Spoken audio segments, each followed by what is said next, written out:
While many people see hours and they see liability, these companies are seeing ROI. They're seeing dollars. They're seeing, wow, we're working more efficiently. We have a new tool that lets us get more work done faster and safer. And they're not thinking about a drone program. They're thinking about the efficiencies that they're gaining from their existing workforce. You're listening to the Drone Radio Show podcast, the show about drones and the people who use them for business, fun, and research. Hosted by Randy Goers. Hello, everyone. This is Randy Goers, and welcome to the Drone Radio Show podcast, episode 178.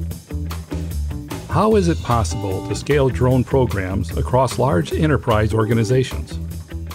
If you ask today's guest, he'd probably smile like the Cheshire cat before giving you his answer. Joshua Ziering is founder and chief pilot of Kittyhawk.io, a drone operations and management solution for enterprise clients. He is an accomplished UAV pilot, having flown all manner of unmanned aircraft for over 15 years. He has flown professionally for the NHL, ABC Television, and various manned aviation airshows. Josh is also a founding member of the FAA Unmanned Aviation Safety Team and an FAA Part 107 certificate holder. In this edition of the Drone Radio Show, Joshua talks about Kittyhawk, its innovative platform for serving enterprise drone operations, and what the future may hold for the drone industry. You asked and I delivered. Many of you have wanted to donate in support of my podcast, but didn't want to commit to a monthly subscription. So now you have the option of making a one-time donation in any amount by going to droneradioshow.com/donate. Whether it's $1, $100, or much more, you can help defray the cost of production and keep the podcast going and growing. And if you want to make a monthly donation, you can still go to patreon.com/droneradioshow. So let's learn how Kittyhawk is helping some of the largest Fortune 500 companies manage their drone operations. Let's pick up the interview where I asked Josh to introduce himself. Hi, my name is Joshua Ziering. I'm the founder of Kittyhawk.io, the enterprise drone operations platform. Josh, for those that may not be familiar with Kittyhawk, can you tell us about its services? Yeah, so I obviously understand that saying we're an enterprise drone operations platform can sound a little nebulous, but really we're a full stack platform that helps large Fortune 500 companies manage their drone programs, all the way from I think we'd like to do a flight to moving those insights back up into the organization. Is it primarily the management of operations, or do you actually provide hardware and pilots? So we don't do any services, and I unfortunately do not fly for a living anymore. I think that it's best suited for other folks, but we make software and we make one product, and it's for the enterprise, and that's what we've done since day one. At what point in time did you decide that the enterprise was the area to go?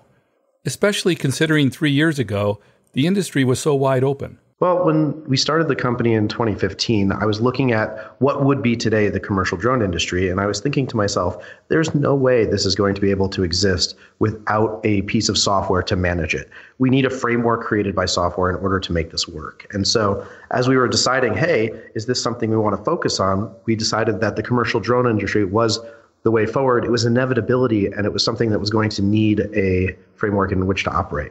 How long have you been flying drones? Well, for me, I've been flying drones of all kinds for the last 17 years. So if you can fly it, I've flown it. And if you can break it, I've probably broken it. So for me, it was one of these things where I've always wanted to do something in aviation. And finally, the stars aligned where my talents were able to be put to use in an aviation company. Is your education in software development? No, it's not. I'm actually a self-taught computer programmer. I spent many a day and night holed up in my attic as a teenager teaching myself to code. And then in school, I actually went to school for poetry, which was something I really, really liked, but it was the second choice because they did not invite me back into the aerospace engineering program. I think we can leave it at that. I'm curious, does having a poetry degree help at all in the drone business world? I think it does. A lot of people will disagree with me saying that you need hard and fast credentials. But for me, I think that thinking creatively is one of the ways that you start to build the next generation of businesses. And so being able to take two unlike things and tie them together in new and creative ways really signals a way forward that may not have been possible had I studied something else. So a lot of people may say roses are red, violets are blue. We don't need a drone company. Who are you? And I do not think that way at all. I think that this is the way forward, and thinking creatively is the way we're going to get there. At Kittyhawk, what have been some of the growth challenges? Well, I think the first one was just understanding that we were going to treat this as a company. So my co-founder, John Hegrenes, and I, we were working on this thing nights and weekends. We knew that there was an opportunity here, but we just didn't know how big it was in 2015. So we would get together a few times a week at nights, and almost every Sunday I was pulling myself out of bed to go over his house and work on this thing. And we really started to see this organic traction that was just so exciting, where during the week we'd be sending each other texts, "Oh my God, did you see who just signed up?" Or, "Hey, did you know we just broke another record?"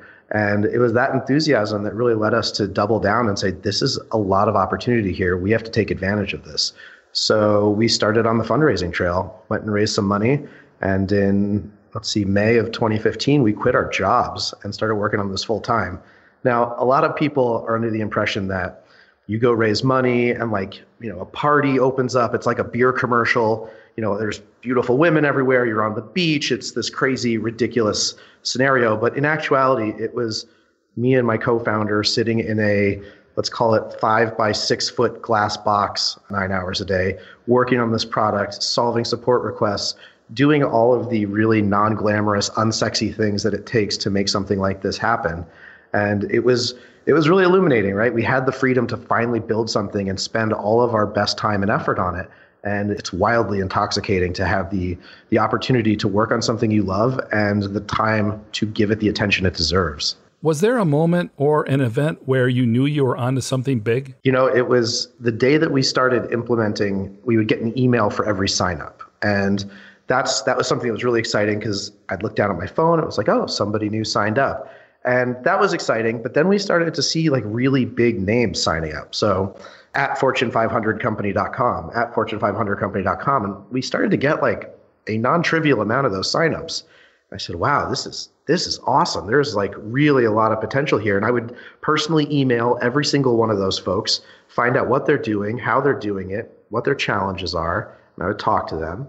And then, it kept just growing and growing. And I think the first best day was the day that we implemented getting an email for every new sign up. And the second best day was when we started getting too many emails to manage for the signups. And we had to turn that feature off.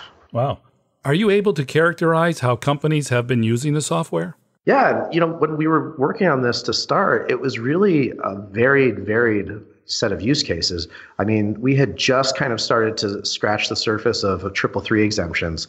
We had just started to scratch the surface of enterprises realizing there's a really high ROI to be had from a drone program. And so they were starting to figure out there's something here. How can we use it? And what are the tools that we need to manage this new resource that we have? So seeing all of those folks sign up and kind of having all of these conversations was really exciting. Even today, I think one of the favorite parts of what I do is 1 minute I'll pick up the phone and I'll be talking to somebody who runs a SWAT team. And I'll hang up, and 5 minutes later I'm on the phone again with somebody who's working in insurance. And then, half an hour later I'm on the phone with somebody who works at a railroad. And all of these different people, all of these different use cases are tied together by the fact that they're running a commercial drone program in their enterprise. And being able to talk with them about what they're doing, how it's helping, and how Kittyhawk is helping power that is easily, far and away, my favorite part of the job. I would think that having so many different use cases, it would be really easy to get pulled in different directions. Yeah, that's a question we get very often. And I don't really see it that way. I think of it more along the lines of if you have a commercial drone program, you're going to have a common set of problems. So whether you're collecting data because you want to inspect something, or you're collecting data because you want to insure something, or you're collecting data because you want to stop bad guys from doing bad things, really the common element there is everybody faces a similar set of challenges when it comes to unmanned aviation. And really, my favorite part of the job is helping them solve those problems. In your opinion, what are some of the challenges that companies face when starting a drone program? One of the things is that if you have one person with a drone in your organization, that can solve a lot of problems. Wow, we don't have to build that scaffolding. Wow, we don't have to get on that ladder. Wow, we don't have to worry about this OSHA compliance situation when we do all of these things. But when you have hundreds of people in your organization with hundreds of aircraft, that's an entirely new set of problems, particularly if your aircraft bear the logo of your company on the side of them, such that if something bad were to happen and, little Timmy accidentally finds a brand new drone in his lap, that's going to be a big problem. So all of the things around compliance and safety, like checklists or risk assessments, that's really where Kittyhawk helps large organizations scale their drone programs. And then when they collect the data, moving that data seamlessly and securely throughout the organization. Because when you have 5 or 6 different apps across 500 or 600 people, you now have to have 5 or 6 service level agreements, 5 or 6 privacy policies. And each time they change one of those apps, you have to retrain your entire team on every single one of them. That quickly spirals out of control into a non-scalable model. Kittyhawk has unified all of those things into one singular stack that allows us to help enterprises power their drone program more efficiently than ever before. Getting large organizations to commit to something like a drone program is a pretty big challenge. What does Kittyhawk offer to help organizations move forward? Well, I think the most important thing is our commitment to safety. We always start with safety. If this is going to be successful, if there's going to be a drone future, if there's going to be a commercial drone ecosystem, it all has to start and revolve around safety. So when we make decisions, whether they're design decisions or decisions about how the company is going to function, it all revolves around how can we make sure that we are contributing as much as possible to a culture of safety that allows UAVs to operate seamlessly in the national airspace. Can you give us a sense of the operations or the size of the fleets that are being managed with the system? Yeah, so I mean, some of our largest customers are well over 500 pilots, and they're throwing down tens of thousands of flights per year, and they're doing it safely and compliantly at scale. It's super exciting to see the amount of flight time some of these companies are racking up, because while many people see hours and they see liability, these companies are seeing ROI. They're seeing dollars. They're seeing, wow, we're working more efficiently. We have a new tool that lets us get more work done faster and safer. And they're not thinking about a drone program. They're thinking about the efficiencies that they're gaining from their existing workforce. And I think that's probably one of the more interesting things that we've been witnessing in the last 18 months is we don't need to think about, oh, let's go hire a contractor. Let's go get a drone pilot. Largely, those things are going away. The idea of being a drone pilot's going away. So just like you used to have to be a computer hacker to send an email, you now can just open Gmail and do it. It's the same thing with drones. When you walk into work, you're going to get a computer, a phone, and a drone because it's going to be table stakes. They've been commoditized. They're easy enough to fly. You don't need to go be a specific drone pilot these days. You can get a 107 and have it be part of your regular job.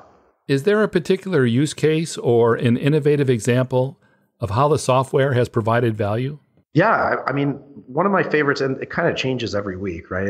I hear some story and I get fixated on it, and then the next week I'm on to something else. But I guess the story this week is we had a customer, they're in the energy sector, and they have to do rigorous inspections on large tanks.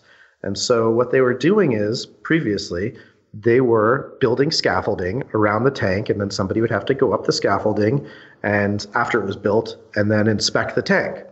And so this was a huge process, and it took not only a ton of time, but it was very expensive to build and then disassemble this scaffolding just to do these inspections. So now, instead of building the scaffolding, they're using drones with Kittyhawk's live streaming video service and securely broadcasting the video in real time while they're able to talk to their compatriots on the ground, or maybe not even in the country, which is so exciting. And they're able to say, all right, that's good. We can move on to the next one. We don't need to build any scaffolding.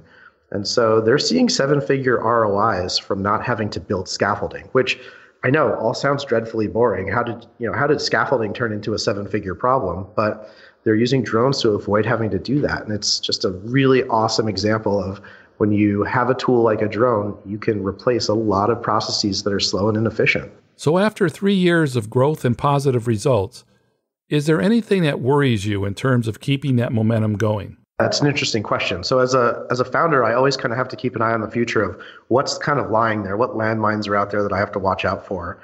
And at the same time, you have to be wildly optimistic because nobody gets in the company building business if they don't have a really rosy view of the future and of their ability to make something. So I definitely find myself balancing optimism and pessimism on a daily basis. I think one of the things that worries me most is if there were a scenario in the future where we found a lot less transparency and inclusion in the marketplace. And this is something that we are very, very staunch about at Kittyhawk. One of our values is transparency and inclusion. So we want to make sure that when there is private partnerships with the government, that there's a lot of transparency around those, and that if there is an opportunity for private industry to work with government or kind of public entities, that it's clear that there's a fair way to assess whether or not somebody should be included, and if they are, how that's going to look for everybody else in the industry.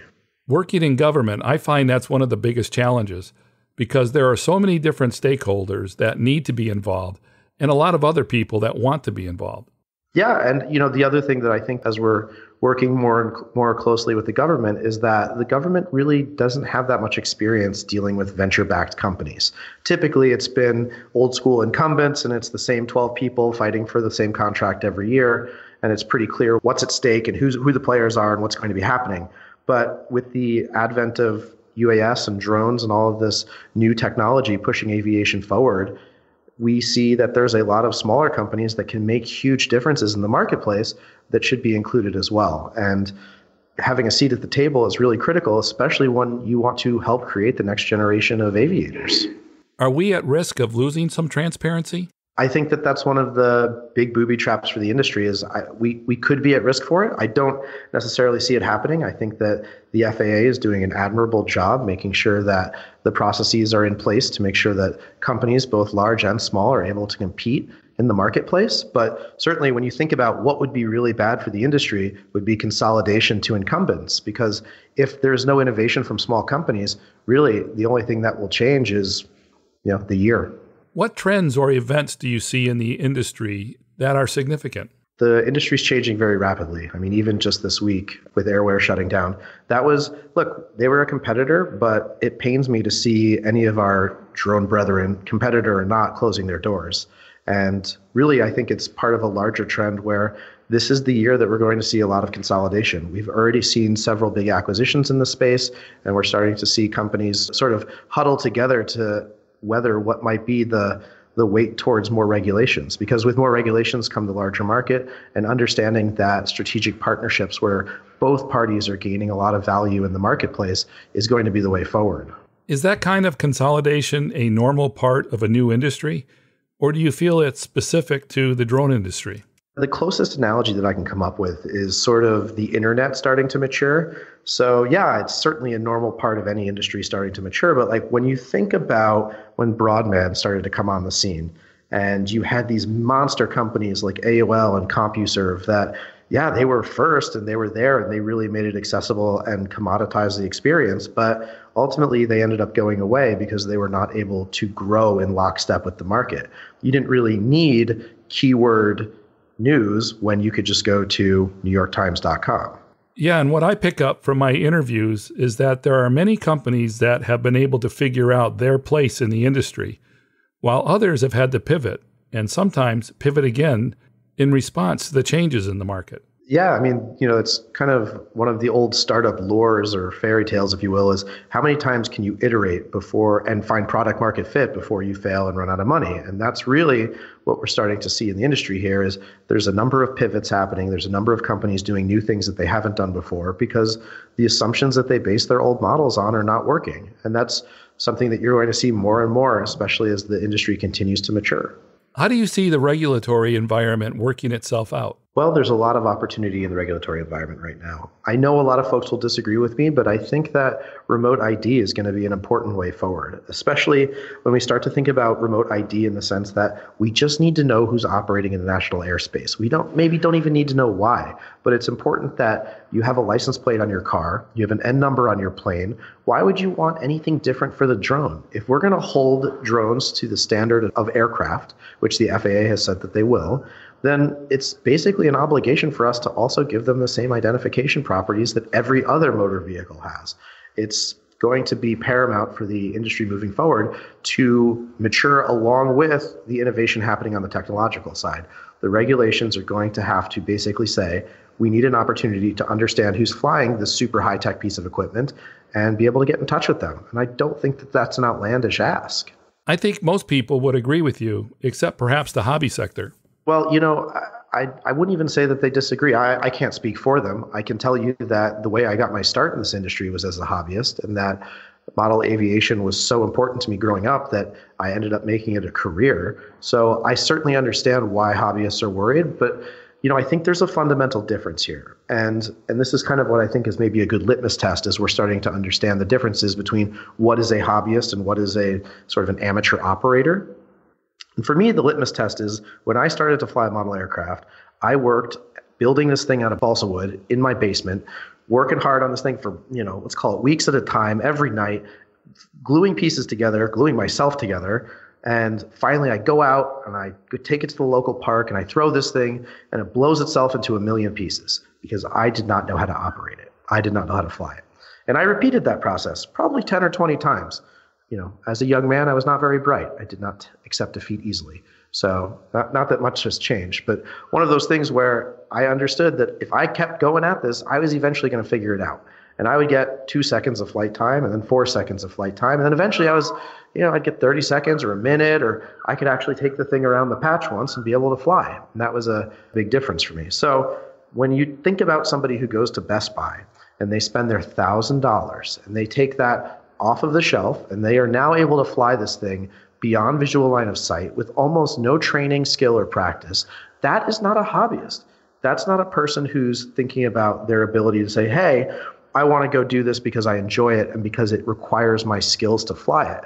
That's somebody who just wants to operate a drone.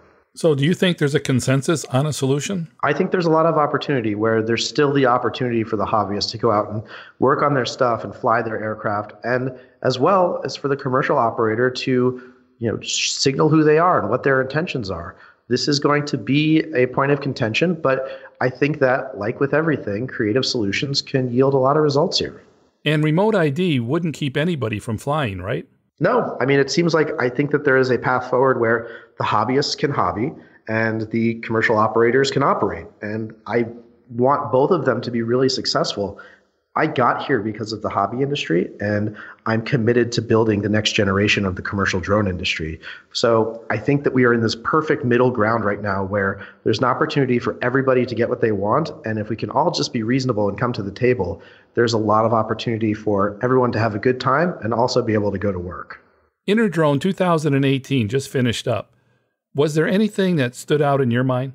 Yeah, I think the most positive part of Interdrone for me was, one, the focus on the enterprise and commercial drones. That was really exciting. And then the second thing that I was really optimistic about was it seems as though the level of savvy and education that is being brought to these conferences is getting higher and higher. And I mean that from the attendees. I noticed today that there is a much better class of informed operator than there was just a couple years ago. So now when people go to these big events and they watch the keynotes, there's a lot less time explaining the basics, and there's a lot less time explaining what this acronym means or what this regulation means. People are starting to really pick up on this stuff, and as new regulations come out and people are better informed, I think the industry is going to be able to move a lot faster as a whole. Let me backtrack for a second. Is there anything about Kittyhawk or the software that we didn't talk about? Well, I mean, first, I really don't like to be too commercial. I don't want to be Billy Mays, but I do think that our big differentiator is, we're built by folks who are committed to this industry. And when I think about, what does this product look like? I would want it to be the product that I would use if I were in the field using it. This is something that needs to be elegant and easy to use. And I think the biggest differentiation between us and other folks in the industry is that we believe that there is an enterprise product that can be beautiful and elegant and easy to use. All too often, we've been conditioned to think that if it's not ugly and hideous and challenging to use, it's not ready for the enterprise. And we just don't think that to be the case. There is a middle ground here where something can be a delight to use and built strong enough for an enterprise use case.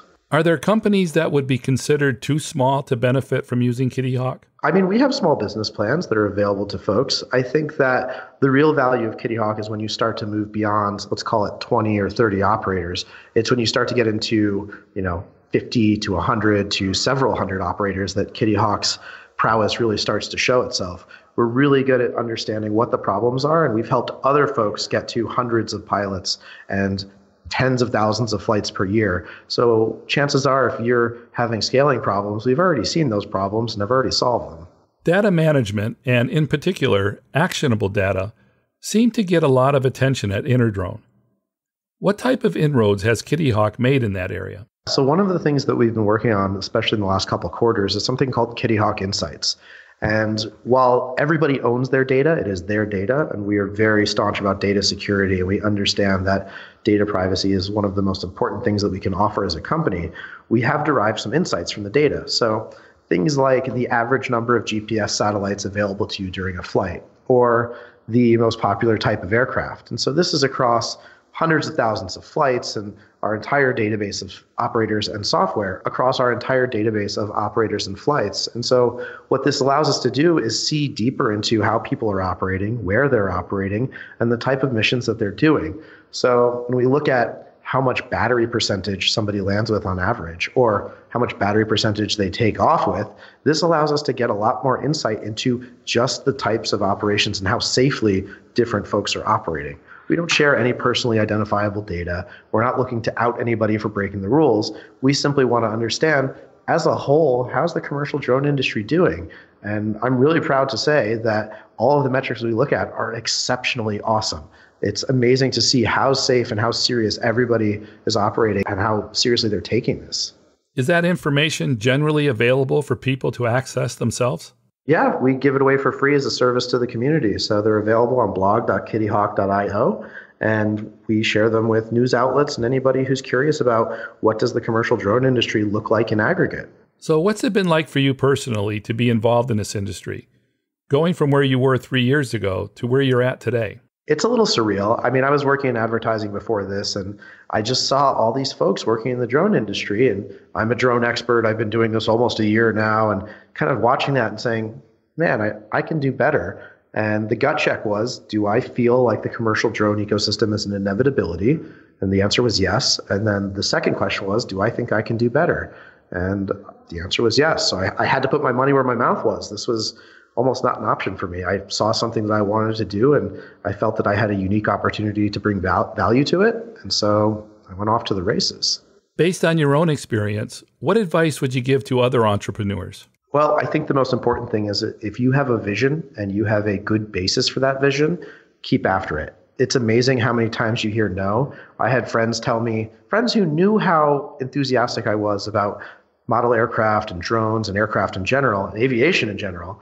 They said, oh, you're too early, or nobody's going to need this, or this is not something that's going to be a viable product.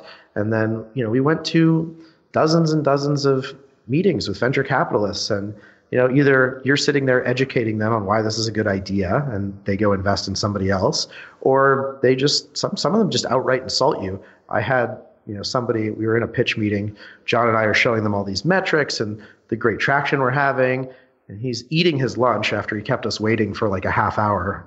And he's eating his lunch and he goes, all right, okay. He goes, but at the end of the day, you're just two guys on a website.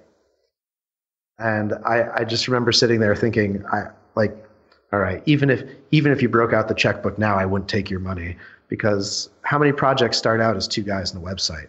And it was, at first it was a little disheartening, but when you do it over and over and over, and you understand that your value proposition is worth it and that you're building something really special, you don't worry about the people that say you're just two guys on a website. They're going to miss out, and it's a shame that they did. A phrase in your bio caught my attention. It described you as working towards the intersection of art and science. What does that mean to you? Yeah, so I describe myself as a half-breed. It's one of the ways that I'm able to kind of rectify my love of all of aviation and the artistic side of being able to write things and tell stories. It's difficult for me to say that, oh yes, I'm a hardcore aviation person only, and that's all I do. Or I'm just truly a writer, and that's all I do, and I want to wax poetically about everything. So I describe my work as the intersection of art and science. I'm just as excited talking about Reynolds numbers and angle of attack as I am about talking about the etymology of a word. It's all equal to me. So there's really nothing not to get excited about in my world. As for the future, what should we be looking for as this industry continues to mature even more? I think one of the things that is going to be really important in the future is we're going to move away from some of these more novel use cases of drones.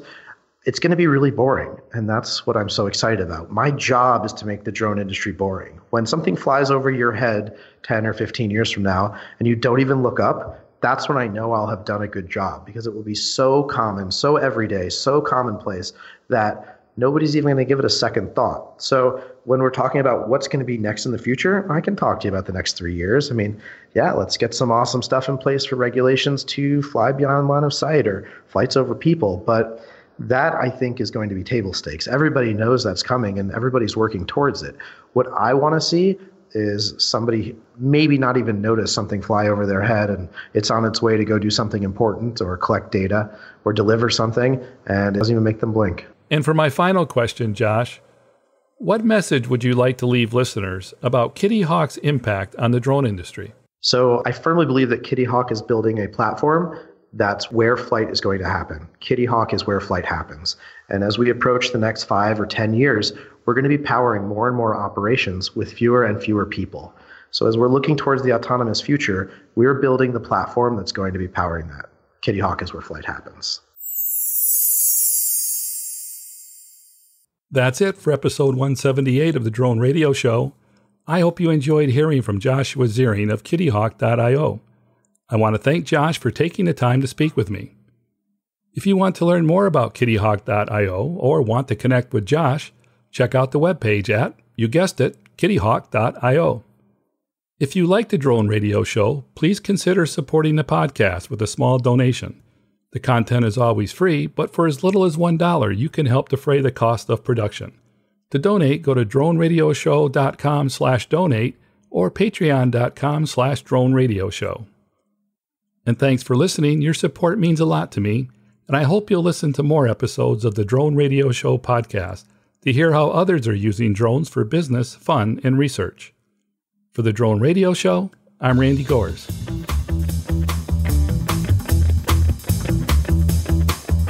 This has been the Drone Radio Show podcast. More information on today's show can be found on our website at www.droneradioshow.com.